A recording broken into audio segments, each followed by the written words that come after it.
을들의 당나귀 귀 첫 번째 이야기입니다. 네, 안녕하세요. 반갑습니다. 안녕하세요. 예, 같이 인사할까요? 안녕하세요. 안녕하세요. 네, 우, 예. 지금부터 을들의 당나귀기 그 첫 번째 방송을 힘차게 열어보겠습니다.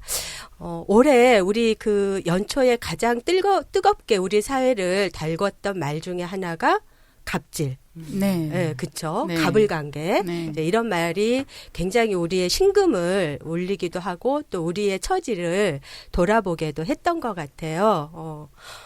사실 가불관계는 그냥 어떤 신분의 고하가 있는 게 아니라 계약관계인데도 불구하고 갑질한다라고 하는 것은 그 계약의 주체가 그 상대방을 인격을 무시해도 되는 그러한 용어처럼 이제 되면서 우리 사회의 한 그 아픈 단면을 보여주는 말이 아닌가 생각합니다.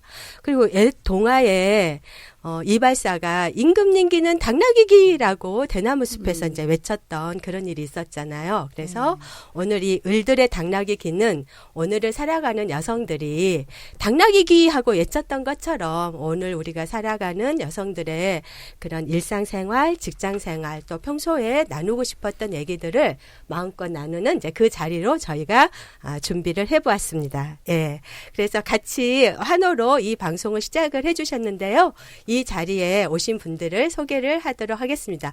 한 분 한 분 소개를 해주실 때마다 일단은 어디에서 오셨고 또 누구신지 소개해 주실 때마다 서로가 또 큰 박수로 환영을 해 주셨으면 좋겠습니다. 우리 가장 멀리서 오신 분부터 소개 들어볼까요? 네. 네, 안녕하세요. 저는 창원에서 왔고요. 아침부터 비가 너무 많이 와가지고 이게 뭔가 했어요. 고생했겠어요. 네. 그리고 저는 오늘이라는 이름으로 같이 녹음 참여하겠습니다. 예, 박수. 창원에서 오시려면은 몇 시쯤에 출발하시면 여기 이 시간에 함께 하시나요? 다행히 지금 KTX가 개통된 지 오래돼가지고 9시 20분 기차를 타면 12시 반에 서울역에 도착을 해요. 제가 아까 잠깐 얘기 들었는데 밥도 못 먹고 이 자리에 오셨답니다. 힘내서 같이 방송 잘했으면 좋겠습니다. 그 다음으로 멀리 오셨다고 하기에는 좀 가까운. 네, 저는 경기도 부천에서 온 삼중이라고 해요. 일도 하고 그다음에 가사도 해야 되고 5살 된 딸을 키우고 있어요. 그래서 정말 삼중고에 시달리고 있는 삼중이라고 합니다. 반갑습니다. 네. 아까 삼중이라고 별칭을 정하신 게 일도 해야 되고 가사도 해야 되고 아이도 키워야 되는 지금 삼중고 속에 놓여 있다 해서 삼중고라고 하신 건가요? 네. 알겠습니다. 그러고 보니까 아까 마창에서 오신 오늘님 왜 오늘이라고 하셨는지 저희가 안 여쭤봤네요. 맞다. 오늘 녹음이 좀 재밌게 됐으면 좋겠고요. 제발 대박이 났으면 좋겠습니다. 그런 또 깊은 뜻에서 오늘이라고 하셨답니다. 그리고 오늘의 마지막 출연자를 소개를 해드리도록 하겠습니다. 네, 안녕하세요. 저는 서울에서 살고 있습니다. 그리고 노마드라고 합니다. 그리고 중학교 2학년 아들을 두고 있고요. 무사히 지금 중2병을 넘기고 있는 상태입니다. 그래서 그나마 오늘 조금은 시험이 끝난 날이어서 편하게 지금 녹음에 임할 수 있을 것 같습니다. 반갑습니다. 네, 반갑습니다. 노마드님은 그 노마드라는 별칭이 언제 이렇게 생기신 거예요? 저도 급조했습니다. 아니, 평소에 이 말이 좋다고 생각을 하고 있었어요. 그래서, 내가 어디 애칭이나 닉네임을 쓸 때는 이 노마드를 써야 되겠다 이렇게 생각을 했었거든요. 그래서 네이버에 검색을 해보시면 아시겠지만 굉장히 이제 조금 새로운 걸 얽매이지 않고 새로운 것을 찾아서 자기가 조금 자유롭게 할 수 있다는 것에 대해서 굉장히 내가 이런 삶을 살면 좋겠다 이런 생각을 했었거든요. 그래서 오늘 노마드로 정하게 되었습니다. 엄청 비교되네요. 이름만 노마드예요. 그런 삶을 추구는 하지 못하고 있습니다. 그러니까 오늘 방송이 대박나기를 원하는 오늘님과 그렇죠. 삼중고에 놓여있는 삼중님과 그리고 자유로운 영혼을 꿈꾸는 노마드님 이고 저는 이제 사회를 보게 된 저는 저도 서울에서 일을 하고 있고 집은 인천입니다. 그래서 한 15년째 1시간 이상의 통근 거리를 감수하면서 일을 하고 있는데요. 저의 별칭은 매주입니다. 예. 그 콩으로 예, 우리 간장 고추장 담글 때 쓰는 그 매주가 저의 애칭이고요. 20대부터 예, 저희 모든 아이디 이거 개인정보에 해당되네요.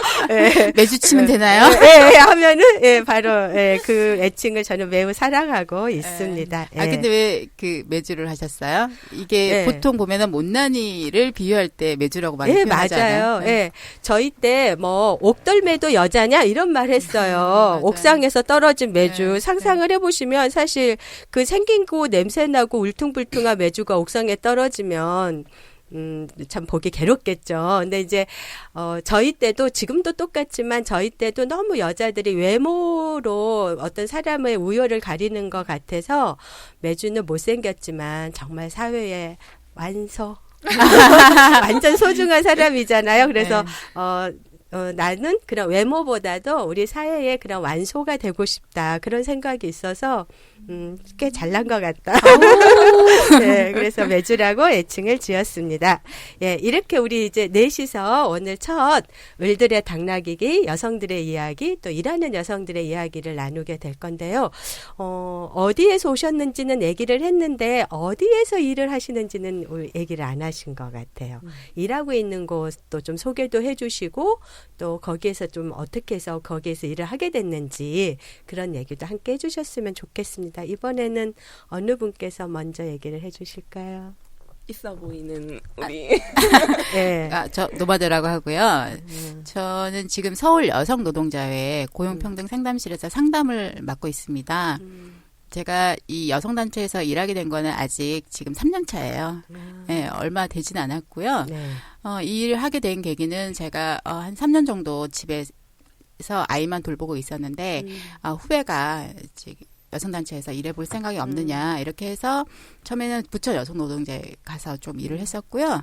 그 사이에 제가 출퇴근이 너무 먼 관계로 다시 서울 여성노동자회로 옮겨서 지금 1년 가까이 되어가고 있습니다.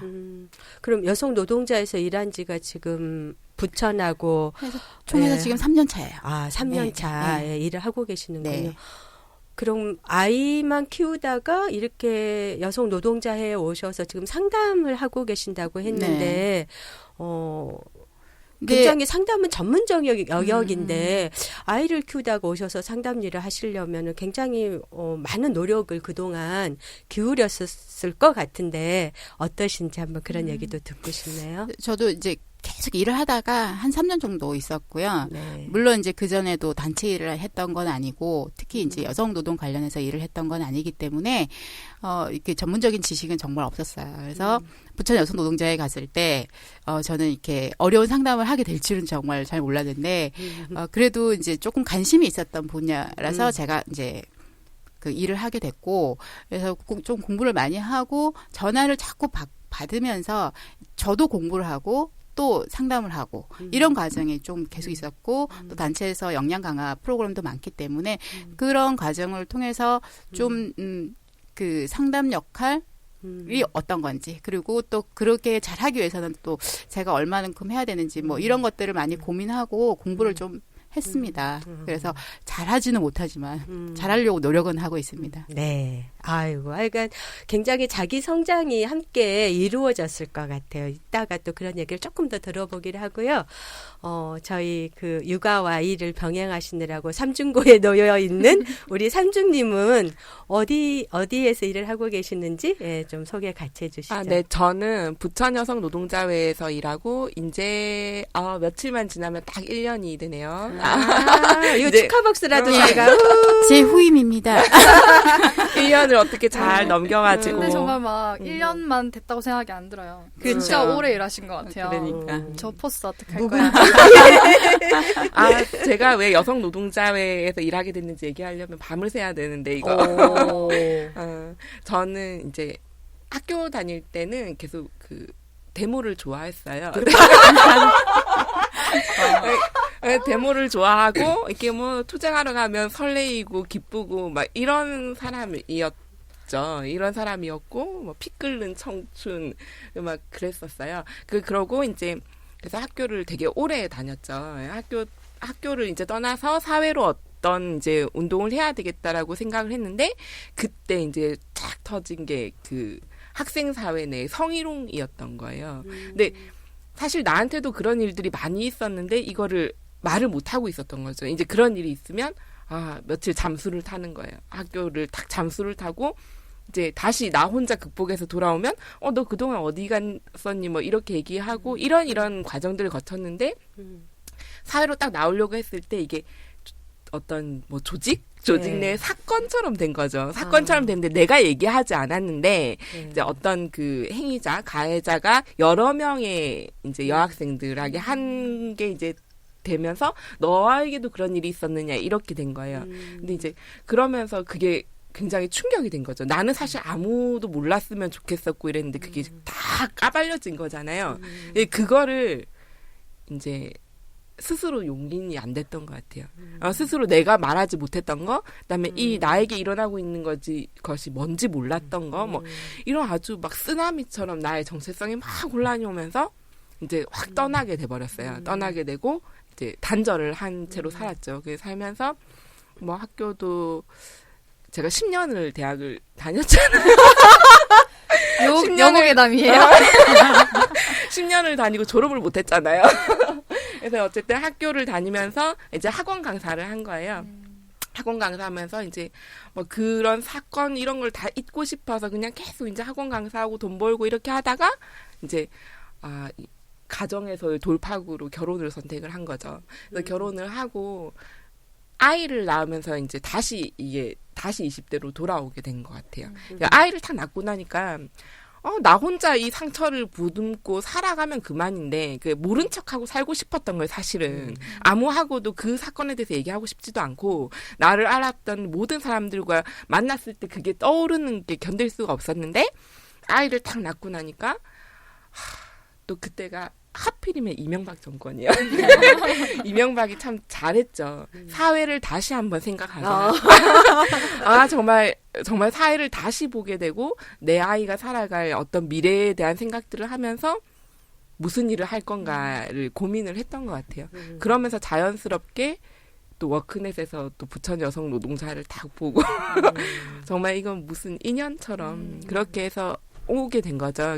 와서 여성주의 상담 그리고 또 이것이 내가 겪었던 이 성희롱이 사실은 잘 해결했으면 그게 나의 힘이 됐을 건데 안 됐잖아요.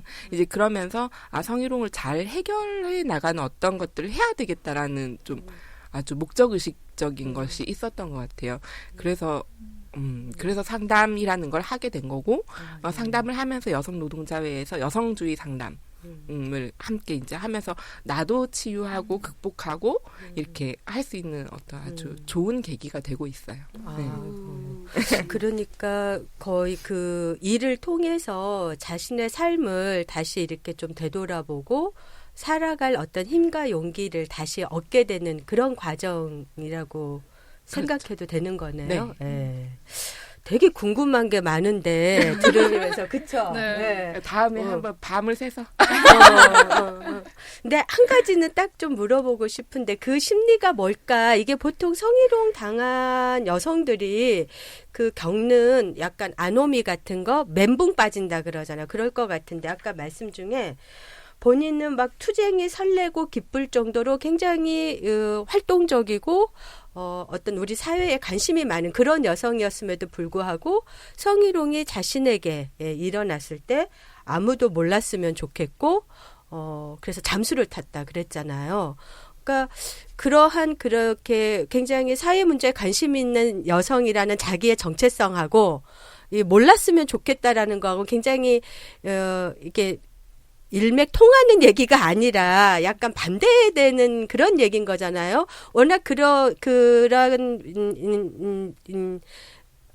자기 상으로 얘기를 한다면 성희롱도 또 막 적극적으로 얘기하고 뭐 이런 문제를 해결할 구조를 만들어야 돼. 뭐 이렇게 치고 나갔어야 되는데 그러지 않았었다고 하는 거는 그러한 그 심리 상태 그런 어떤 자기 안에 있는 또 다른 나의 그런 거가 어떻게 생각이 그 당시에 있었는지 저는 그게 좀 제일 궁금하네요.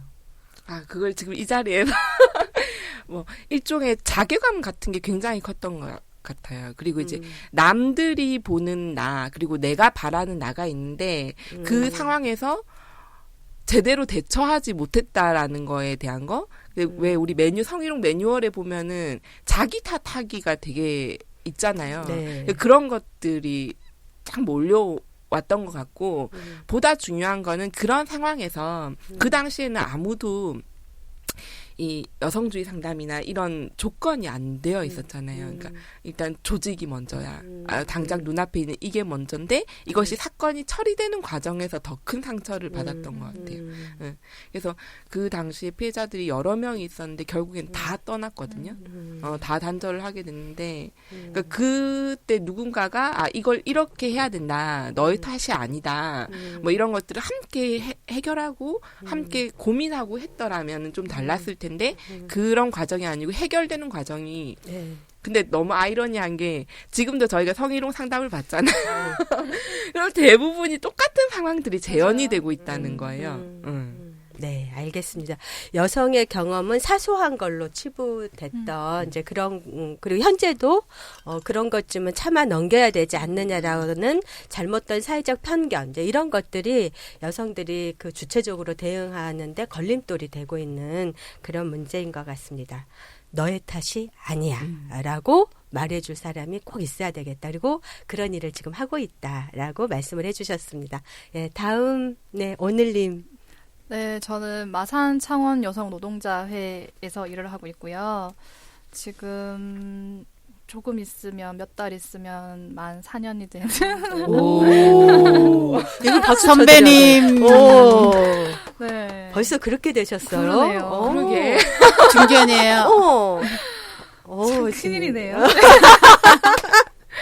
네, 그리고 그 경상남도 비정규직 여성 근로자 지원센터라고 거기에서 이제 똑같이 평등의 전화 상담을 받고 상담원으로 일을 하고 있습니다. 경상남도 여성 비정규직 근로자 지원센터. 네. 그럼 이거는 경상남도에서 마산 창원 여성 노동자 회에 이런 역할을 하도록 지원을 해주신 건가요? 경상남도에서 여성 비정규직 센터와 비정규직 센터를 이제 만들었고요. 한 2년 단위로 공모를 내고 저희가 이제 거기 공모 신청을 해서 이제 2년간 진행하도록 되어 있는 상태고요. 곧 끝나죠. 네. 저희 오늘 세 분 중에 가장 젊은 상담 활동가이신데 사실 경력은 또 가장 오래되기도 했고 근데 저희 그 젊은 활동가분들이 오셨다가 한 1년, 2년 해보고 많이들 떠나가시는데 여쭤봐야 될 것 같아요. 무슨 매력이 있는지 아니면 어떠한 것 때문에 이렇게 중견 활동가로 지금 활동하고 계시는지 한번 여쭤봐도 될까요? 네, 일단 이제 4년 차라는 게 중견 활동가라고 하니까 많은 생각을 하게 하는 것 같아요. 일단 저는 대학교 졸업 후에 바로 시민단체에서 활동을 했었고요. 이후에 소개로 여성 노동자회를 알게 됐어요. 그래서 처음에 일할 때는 저희 단체에서 지난주에 조직 진단을 했었거든요. 거기에서 얘기를 했었는데 정말 작년까지 굉장히 혼동스러웠던 것 같아요. 그러니까 내가 뭘 해야 되는지도 잘 모르겠고 어떻게 해야 되는지도 잘 모르겠고 예를 들면 지금 상담을 하는데 상담이 지금도 사실 편하지는 않아요. 그러니까 이게 배워도 맞아요. 어려운 게 있고 그리고 계속 부족한 게 있고 특히 상담이 이렇게 딱 정해져 있는 게 아니고 굉장히 케이스가 다르기 때문에 그때마다 고민을 해야 되고 그래서 그게 너무 부담스럽기도 하고 어렵기도 하고 그랬었는데 일단 지금까지 일을 하고 있는 가장 큰 이유는 일이 재밌다는 거겠죠. 그러니까 그리고 어쨌든 좀 일단 첫 번째는 되게 공부를 많이 시키는 여성 노동자회가 공부를 많이 시키는 단체잖아요. 정말 심하게. 저는 워크숍이나 이런 거를 정말 이렇게 심하게 할 줄은. 네. 그래서 막 주변에도 맨날 어디 뭐 워크숍 간다고 얘기를 하던지 1박 2일 수련회 간다고 하면 술 마시고 논다고 생각하지만 절대 그렇지 않은 거 알고 계시잖아요. 막, 그날 저녁 9시까지 공부를 하고 잠깐 술을 마시고 다음날 아침 9시라서 또 공부를 한단 말이에요. 네. 근데 그게 물론 이제 막 벅차고 힘들 때도 있지만 결국은 다시 나에게 자양분이 됐던 것 같고 일단 약간 제가 지적 허영심 같은 게 있는 것 같아요. 그래서 그게 좋았던 것 같아요. 결론적으로 공부를 계속하는 게. 네. 그리고 지금 요새 들어서 계속 다른 사람들한테 얘기하는 건데 어쨌든 내가 20대의 여성 노동자 회에서 일했다는 게 저한테도 좀 플러스가 된 게 나의 여성성을 인정하게 되는 계기가 됐어요. 네. 그러니까 그 전에는 물론 지금도 뭐 사람이 쉽게 변하진 않으니까 항상 강하고 싶고 네.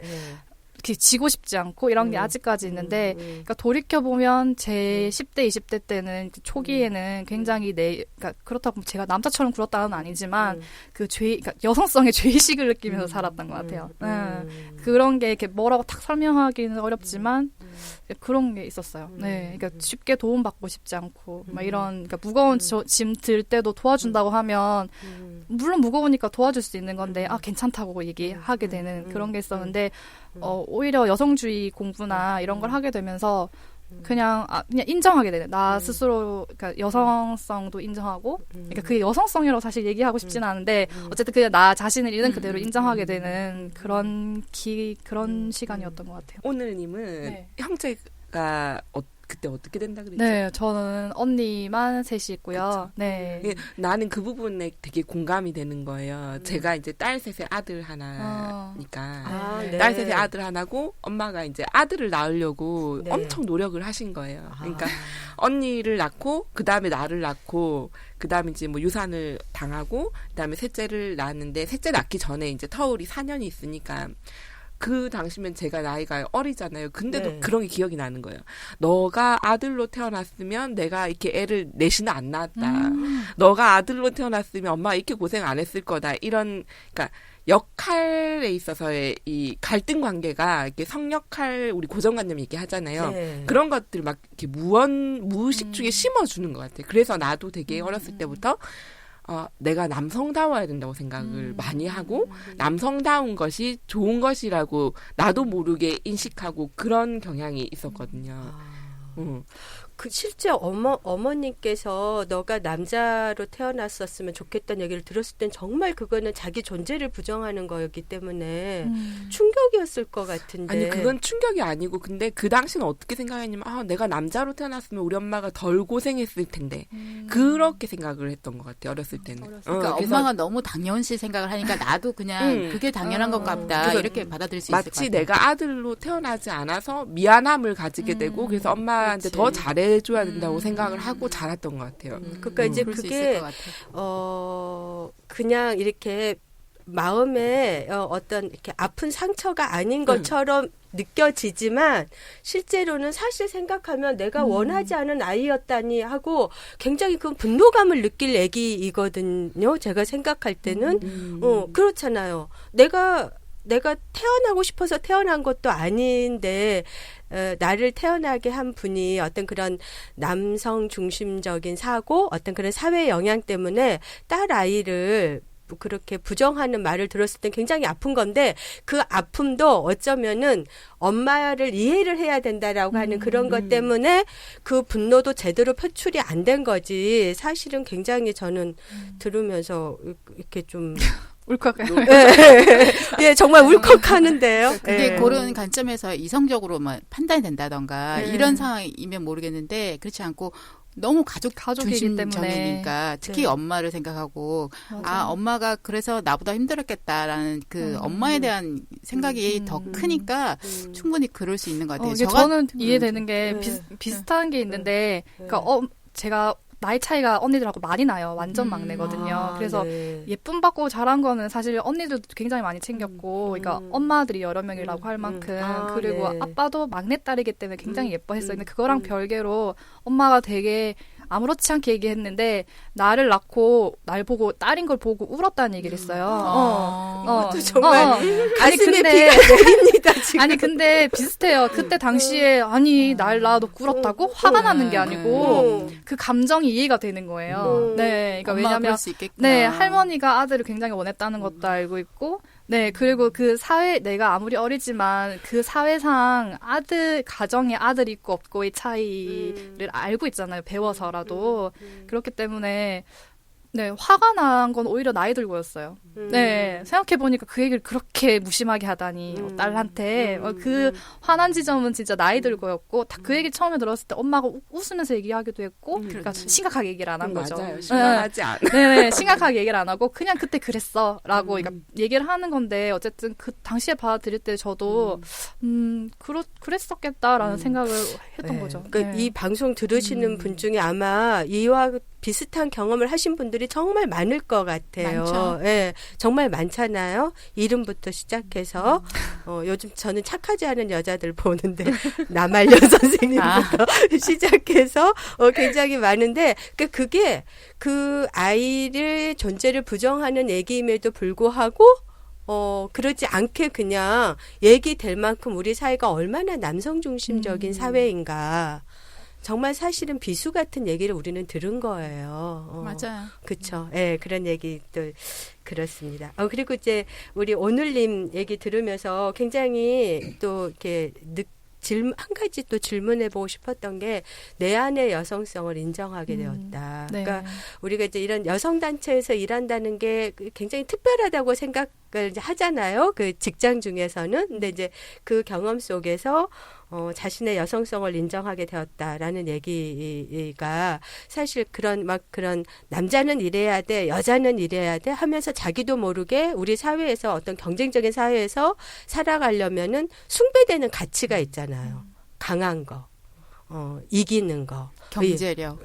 경제력 이런 거고 부드럽고 약하고 양보하고 순하고 이러면은 좀 이제 지는 거, 그건 되찾지 못한 네. 거 이런 그 두 가지가 조화로운 게 아니라 가치의 우열이 있다라는 거죠 우리 사회에서. 그렇죠. 그렇죠. 네. 예. 그런 측면에서 여성성을 얘기하신 거 아닌가요?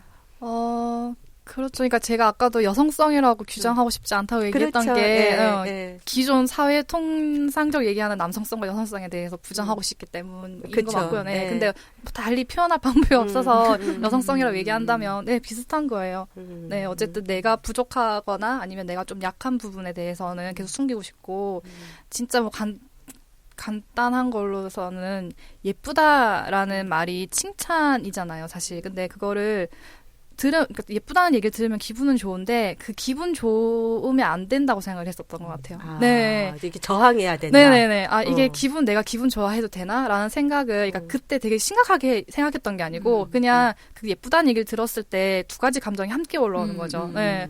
기분은 좋은데 좋아해도 되냐? 하는 마냥 그 죄의식이. 기쁘지만 않은? 네네. 같이 올라오는. 근데 그게 그때는 뭔지 몰랐던 것 같아요. 네. 그냥 좀 그런가 보다 하고 지나갔는데, 이렇게 지나고 여성주의 이제 뭐 교육을 받거나 하다 보면 그 예쁘다 속에 들어있는 뭔가를 캐치를 했던 거겠죠. 네. 나이 많은 혹은 남성이 나에게 예쁘다고 했을 때 뭔가 다른 느낌을 받았다든지 아니면 그 속에 깔린 뭔가를 이제 어렸으니까 그런 걸 느꼈다고 생각을 하고요. 오히려 이제 그쪽 공부를 하면서 그냥 칭찬대로 받고 기분 나쁜 부분에 대해서 얘기할 수 있고, 그러니까 그렇게 정리가 된 조금은 정리가 된 상태인 것 같아요. 네. 그런 거 생각하면 정말 그 고속도로 휴게소 남자 화장실에 붙어 있는 표 있잖아요. 남자가 흘리지 말아야 할 것은 눈물만이 아니다. 이런. 그러니까 그만큼 이제 우리 한국 사회에서 남성들도 굉장히 강한 규범성 아래서 남자애가 맞고 들어오냐, 남자애가 노마드님은 또 남자애를 키우고 있으시니까 또 어떨지 모르겠는데, 하여간 이제 그런 강한 규범성이 워낙 우리가 강한 사회에서 살다 보니까 내가 여자라는 거를 인정하는 순간 뭔가 사회적 약자가 되는 것 같은, 그러니까 그걸 부정해야 될 것 같은. 그런 걸 좋아하면은 자신이 사회적 약자라는 것을 인정해야 되니까 죄의식 같은 거 이런 걸 내가 그냥 마냥 좋아하면 안 되는데 이러한 굉장히 그 이중적인 감정이 들게 할 만큼 우리 사회가 굉장히 그 성역할에 강한 규범성을 갖고 있다 그런 생각이 드네요. 근데 이제 이렇게 쭉 얘기하다 보니까 우리의 공통점, 우리가 처음에는 인사를 안 했지만, 얘기하다 보니까 전부 우리가 여성 노동자회에서, 또 상담을 하고 있는 활동가들이고요. 그쵸. 그리고 이제 그러한 일 속에서, 치유도 되고, 또 자신이 성장도 하고, 좀 더 자유롭게 지금, 내가 여성임에 대해서 굉장히 자유롭게 지금 일을 하고 있는, 이제 그런 타락 우리를 다시 한번 소개해도 될 것 같아요. 그죠? 네. 을들의 당나귀 귀는 한국여성재단의 성평등한 사회 만들기 지원 사업으로 제작되었습니다.